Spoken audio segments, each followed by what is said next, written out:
Hello दोस्तों, कैसे हैं आप लोग। उम्मीद है अच्छे ही होंगे। तो इस वीडियो में मैं आप लोगों को गुरु नानक के द्वारा लिखी गई श्लोकों का व्याख्या करने वाला हूँ। तो गुरु नानक जी दो गो श्लोक लिखे हैं, उसका हम पढ़ापढ़ी व्याख्या करेंगे। तो इसके पहले यदि आप हमारे चैनल को सब्सक्राइब नहीं किए हैं तो सब्सक्राइब कर लें। यदि वीडियो अच्छा लगेगा तो लाइक कीजिएगा, अगर अच्छा नहीं लगे तो डिसलाइक कर दीजिएगा। और हाँ, कमेंट सेक्शन में ज़रूर लिखिएगा कि आपको वीडियो कैसा लगा है और किस प्रकार का वीडियो आपको चाहिए। तो सबसे पहला देखते हैं। पहला है राम नाम बिनु बिरथे जग जन्म। कवि बोलते हैं कि राम नाम के बिना, यानी राम नाम के बिना इस जग में, यानी क्या इस संसार में जन्म लेना व्यर्थ है। फिर कवि बोलते हैं बीखू खावे बीखू बोले बीनु नावे निःफली मति भ्रमण। यानी क्या, वो व्यक्ति बीख खाते हैं, बीख बोलते हैं और उनका जो दिमाग है ना, मति, वो इधर उधर भ्रमण करते रहता है। फिर से समझते हैं। कवि के अनुसार जो व्यक्ति इस संसार में जन्म लिया है उनको राम का नाम लेना चाहिए, ठीक है। और जो व्यक्ति राम का नाम नहीं लेता है उसको इस जग में जन्म लेना व्यर्थ है। और वो व्यक्ति जो राम का नाम नहीं लेते हैं वो एक प्रकार से बीख खाते हैं, बीख ही बोलते हैं और उन लोग का दिमाग जो है ना इधर उधर भ्रमण करते रहता है। फिर कभी आगे बोलते हैं पुस्तक पाठ व्याकरण बखारे या संधिया कर्म निकाल करे। कभी बोलते हैं कि पुस्तक पढ़ लीजिए, पाठ पढ़िए, व्याकरण का अनेक व्याकरण का बखान कीजिए और संधिया कर्म में निकाल करें। संधिया कर्म में एक ऐसा समय निकालें जिसमें क्या करें, ईश्वर का नाम लें। उसके बाद बोलते हैं बीनु गुरु शब्द मुक्ति कहाँ प्राणी राम नाम बिनु अरुझय मरे। कभी बोल रहे हैं कि बिनु गुरु शब्द, बिना गुरु का किसी भी व्यक्ति को मुक्ति नहीं मिलती है, ठीक है। उसके बाद बोलते हैं राम नाम बिनु अरुझि मरे। और वो व्यक्ति जो ईश्वर का नाम नहीं लेता है, कहने का मतलब राम का नाम नहीं लेता है, तो वो इस संसारिक मोह माया में फंसकर मर जाता है, ठीक है। एक बार और समझते हैं। पुस्तक पाठ व्याकरण बखारे संधिया कर्म निकाल करे बीनु गुरु शब्द मुक्ति कहाँ प्राणी राम नाम बिनु अरुझय मरे। यानी हम लाख पुस्तक पढ़ लें, व्याकरण का बखान कर लें, लेकिन हमको संधिया कर्म में एक ऐसा समय निकालना चाहिए जिस समय हम क्या करें, ईश्वर का नाम लें, भजन करें। बिनु गुरु शब्द मुक्ति कहाँ प्राणी या राम नाम बिनु अरुझय मरे। यानी बिना गुरु का किसी भी व्यक्ति को मुक्ति नहीं मिलती है। और राम नाम के बिना वो व्यक्ति क्या होता है, इस संसारिक मोह माया में अझुरा कर मर जाता है। फिर अगले श्लोक में कवि क्या बोलते हैं,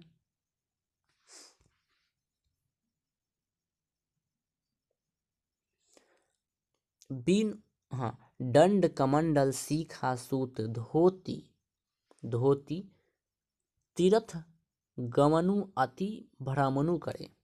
यानी जो व्यक्ति दंड धारण करते हैं, कमंडल ले लेते हैं, चोटी बढ़ा लेते हैं और जनेऊ धारण कर लेते हैं, धोती पहन लेते हैं और इधर उधर भ्रमण करते रहते हैं, वो एक प्रकार से दिखावे का भक्ति करते हैं। तो उस प्रकार कवि के अनुसार उस प्रकार से दिखावे की भक्ति से ईश्वर प्रसन्न नहीं होते हैं। कवि का कहने का मतलब है कि वो व्यक्ति इस प्रकार से दिखावा करते हैं, ईश्वर का भक्ति नहीं करते हैं। फिर बोलते हैं राम नाम बिनु शांति न आवे जपी हरि हरि नाम सु पारी पारे। यानी राम नाम के बिना किसी भी व्यक्ति को शांति नहीं आता है। शांति कब आएगा, जब वो व्यक्ति हरि का नाम लेंगे तो उनका पूरा जीवन पार हो जाएगा। हरि मतलब राम हो गए, यानी कृष्ण भगवान, विष्णु हो गए, कोई भी, यानी ईश्वर का नाम लेना जरूरी है, तभी वो क्या हो सकते हैं, इस संसार से मुक्ति पा सकते हैं। उसके बाद बोलते हैं जटा मुकुट तन भस्म लगाई वसन छोड़ी तन नग्न भया। यानी जो साधु संत जटा बढ़ा लेते हैं, मुकुट पहन लेते हैं, शरीर पर भस्म लगा लेते हैं, यानी वो मुर्दा वाला भस्म जो शमशान घाटों में नहीं मिलता है, उस प्रकार से कोई भस्म लगा लेते हैं शरीर पर, और वो क्या हो जाते हैं, बिना वस्त्र का, बिना कपड़ा का हो जाते हैं। तो उस प्रकार के भक्ति जो करते हैं ना, वो एक प्रकार से दिखावे का भक्ति करते हैं। किसके अनुसार? गुरु नानक कवि के अनुसार। ठीक है, तो वो दिखावे का भक्ति करते हैं। उसके बाद कवि बोलते हैं जेते जिय चल तल थल महियल जत्र तत्र तू सर्व जिया। यानी जितने जीव जंतु है, चाहे वो जल में जी रहे हो, थल में जी रहे हो, धरती पर जी रहे हो, या कहीं भी जी रहे हो, तू सर्व जिया मतलब तुम सभी जगह जी रहे हो, कहीं भी जी रहा है तो उस पे ईश्वर की कृपा है, राम का कृपा है, तभी वो जीवित है। फिर कभी बोलते हैं गुरु प्रसादी रखिले जन कोई हरि रस नानक झोली पिया। कभी बोलते हैं कि गुरु प्रसाद रखिले जन कोई, यानी कोई भी व्यक्ति गुरु की प्रसाद को रख ले तो उसका जीवन क्या हो जाएगा, पार हो जाएगा। कैसे? हरि रस नानक झोली पिया, यानी मैंने हरि का जो रस है अपने झोली में ले लिया है, यानी क्या, मैंने पी लिया है। कभी बोल रहे हैं कि मैंने तो हरि का रस जो है वो पी लिए हैं, जिसके कारण मैं ईश्वर में लीन हो गया हूँ। इसी प्रकार से आप भी चाहते हैं कि ईश्वर में लीन हो जाए तो आप भी ईश्वर का नाम लें और हमरे जैसा ही आप भी क्या हो जाए, ईश्वर में लीन हो जाए। तो इस प्रकार से कवि पहला सारांश में यही बताते हैं। ठीक है, यानी पहला श्लोक में ये होता है। अगला श्लोक देखते हैं नीचे। दूसरे श्लोक में कवि कहते हैं जो नर दुख में दुख नहीं माने, यानी जो मनुष्य दुख को दुख नहीं मानता है, सुख स्नेह और भय नहीं जाके, यानी सुख स्नेह में अरुझाकर, यानी सुख स्नेह में नहीं अरुझाता है, और भय नहीं जाके, उसके पास किसी भी प्रकार का भय नहीं होता है। फिर कंचन माटी जाने, कंचन यानी सोना, सोना को भी वो क्या करता हो, माटी की तरह जानता हो, माटी मानता हो। फिर कभी बोलते हैं निंदा ना ही स्तुति जाके, ना ही उसको निंदा से मतलब है कि कौन मेरा बुराई कर रहा है, और ना ही स्तुति कौन मेरा अच्छा कर रहा है, या कौन मेरे प्रति खराब बोल रहा है और कौन अच्छा बोल रहा है, इस सबसे कोई मतलब नहीं होता है। लोभ, ना ही तो लोभ होता है किसी चीज को बचाने के प्रति, ना ही मोह होता है किसी के प्रति, और ना ही अभिमान होता है यानी घमंड। हर्ष शोक ते रहे नियारो, नहीं उसके अंदर किसी भी प्रकार का हर्ष होता है या गर्व होता है, या किसी भी प्रकार का निराशा नहीं होता है। ना ही माना अपमान, ना ही उसको मान से मतलब होता है, ना अपमान से कि कौन मेरा शिकायत कर रहा है, कौन मेरा बड़ाई कर रहा है। आशा निराशा सकल त्यागी जगते रहे निराश, मतलब किसी के प्रति ना तो आशा रहता है कि ना निराशा रहता है कि तुम आओगे तो मैं करूँगा, यानी किसी के प्रति आशा उन व्यक्ति को नहीं होता है। जगते रहे निराशा, वो जब सवेरा हुआ तबे निराशा हो जाते हैं, तबे से अपना काम शुरू करते हैं।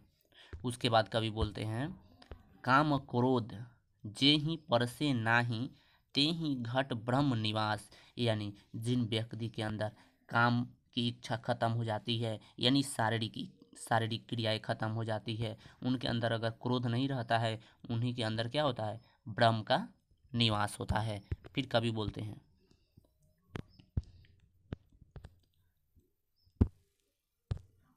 गुरु कृपा जेहि नर पै किन्हीं तीन यह जुगाती पिछानी, यानी गुरु की कृपा जिन मनुष्य पर पड़ जाती है उनकी पहचान हमेशा के लिए बन जाती है।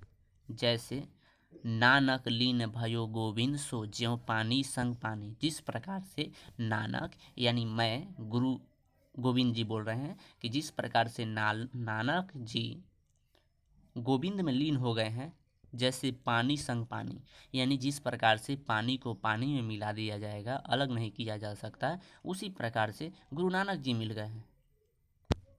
तो इसका सारांश फिर से समझते हैं, क्या है।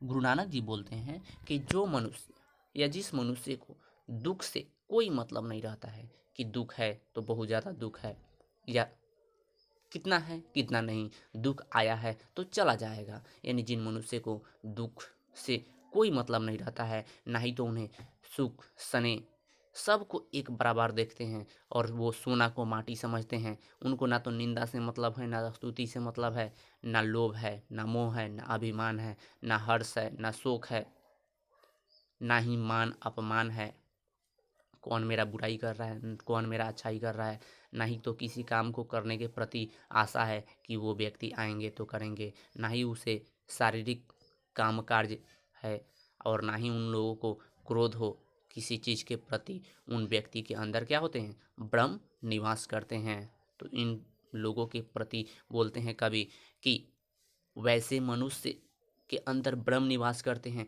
जो इन सब इच्छाओं को क्या करते हैं, त्याग देते हैं। फिर बोलते हैं गुरु गुरु कृपा जे ही नर पैत किन्हीं तीन यह जुगानी पिछानी नानक लीन भयो गोविंद सो ज्यों पानी संग पानी।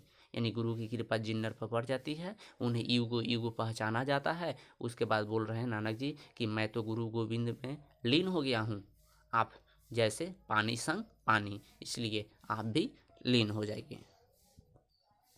इस प्रकार से ये व्याख्या कंप्लीट हुआ। मिलते हैं अगले वीडियो के साथ।